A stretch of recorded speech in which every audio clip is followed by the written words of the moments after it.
Yo, what's going on guys? HyperX here. Welcome back to another video for Monster Hunter Rise Sunbreak. And this one's going to be a super quick one, but I want to give you guys a chance to take a look at Malzeno's Wyvern riding attacks. I also want to take a moment to quickly speak about this monster, but I will say I have specifically tried not to fight this monster too much. It's one of those things whereby, of course, you know, creating videos is my job. Therefore, I try to show you guys as much as possible, but I do also, as a fan of Monster Hunter, want to try and preserve some experiences. And honestly, when it comes to flagships, I really want to try and experience them as best as possible in the final game when you organically meet them in the story and kind of just experience them that way. So for the most part, when I've been testing out weapons, I have just been fighting monsters like Astalos, Rathian, other things like that, because they're monsters we've fought before, they're not that new. So for Malzeno, I have jumped into it a few times, but I am specifically trying to go in as blind as possible. I haven't spent too much time studying its moves, so that when I do fight it, for real, things are still a surprise. However, I do at least want to test out the Wyvern riding moves because those are pretty awesome. Getting the chance to go on the back of the monster is really cool, and of course it does show you some of the moves we have to look forward to. So if you guys do enjoy this, a like would be super appreciated.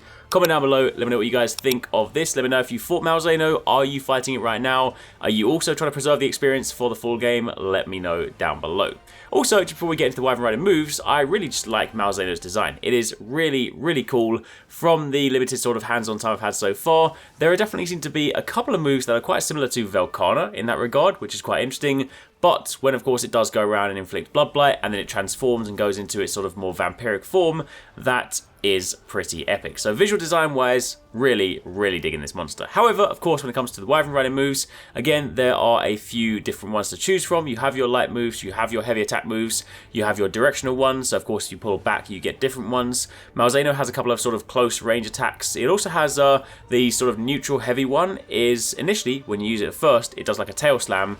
And if you then press the button again, you follow up and do the sort of stab forward. That is, of course, one of the moves it will use against you. So when you first use it, you think it might be like a really close range attack, but really it's just setting up for a longer distance spike. And then, of course, it does have a nice mounted Punisher finish. It also has two different versions, depending on, of course, whether you mount it when it is in its normal form or its enraged form. So I'll leave you guys with a little bit of gameplay just to sort of see some of these in action. And, of course, do be sure to keep it locked for plenty more.